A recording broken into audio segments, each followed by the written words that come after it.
Hey guys, it's Dad with Dad's Guide to Adulting. I hope you're doing well and that you're having a great day. In this video, we're going to start talking about insurance, what it is, how it works, and why you might need it. This is going to basically be an introduction and a general overview. We have some other videos on our Dad's Guide YouTube channel and our website that have much more detail on some of the specific topics, including things like what the key terms are that you need to understand, what kinds of policies you may and may not need. If you have any questions on those things, make sure you go to the YouTube channel or the website to get that information. So let's talk about insurance. What is it?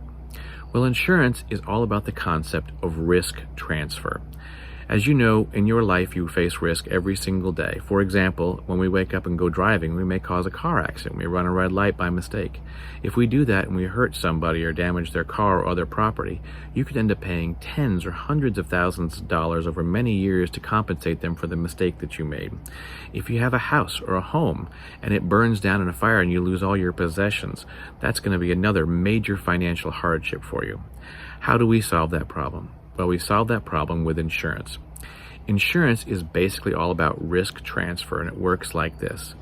We agree to enter into a contract with an insurance company, which is basically called an insurance policy, and we agree to pay the insurance company a certain amount of money called premiums for them to take on the risk of us having an accident or suffering a major loss. So for example, if we end up having a car accident, if we have an auto insurance policy with sufficient coverage, meaning the amount of dollars that they will pay if we have an accident, then that would mean that they would pay the other person for the damages that you caused. Well, that sort of seems crazy. How in the world would that work? Wouldn't the insurance company go out of business? And the answer is no, because of a very simple thing. Not everybody's going to have a major accident. Not everybody's going to have their house burned down. Only a small percentage of us have those problems arise.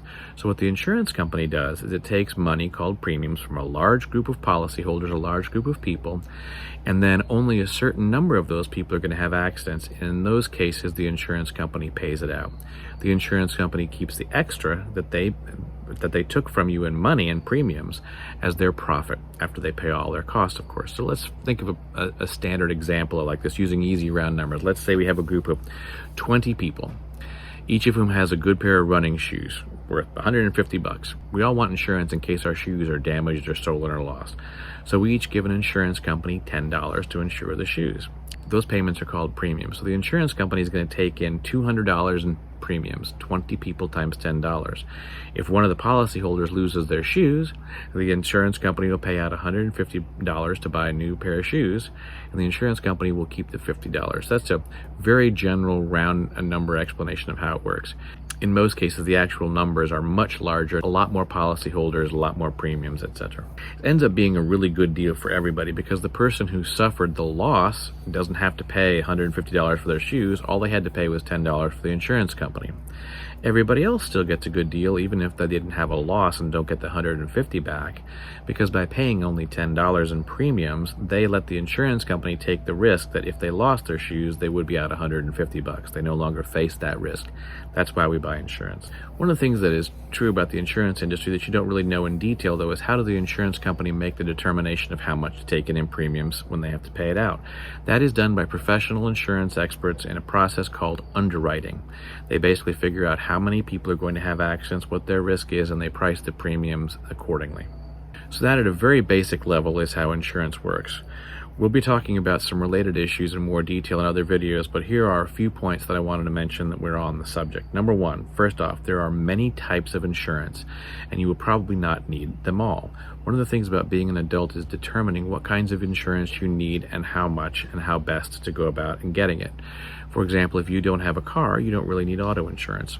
If you don't have a family that's going to depend upon you if you die, you probably don't need life insurance, which will pay off your debts and pay them if you die and they no longer have your income. Health insurance helps pay off your medical bills. We talk about each of those different types of insurance in our other videos. Second, it's very important to remember that you cannot buy insurance after you've already suffered the loss or after you've already had the accident. The whole purpose of insurance is to transfer the risk that something might happen to the insurance company. Once the insurance company knows that it will happen, you've already had an accident, your house is already burned down, you can't go to them after the fact and say, hey, will you now cover me? It's too late. That's why it's important not to procrastinate and make decisions early on before you have a problem. Get the right kind of insurance. Third is you also need to understand you can't get insurance to cover intentional losses. If you go out and intentionally cause a problem, you have a road rage incident where you cause an accident or something along those lines, the insurance company is not going to come in and cover that for you. They're only accepting the risk of an accident happening or something unintentional happening. Fourth, as we discussed in a little bit more detail in our video on how to apply for an insurance policy, it's really important that you be honest with the insurance company when you submit an application. For example, if you tell them on the application that you're only driving your car 1,000 miles a year, but you're actually driving at 20,000 miles a year, which really increases the risk of an accident because you're on the road a lot more often. If you have an accident later and the insurance company finds out you were dishonest on the application, they may void or cancel the entire policy on the grounds that you committed fraud. So you want to be honest with them and make your best guesses and be honest when you're filling out the application. So that's it for our introduction to insurance. If you'd like more information, make sure you go to our YouTube channel and see the insurance playlist, or go to our website for more information. That's it for now. I'll see you next time, and until then, remember, you got this.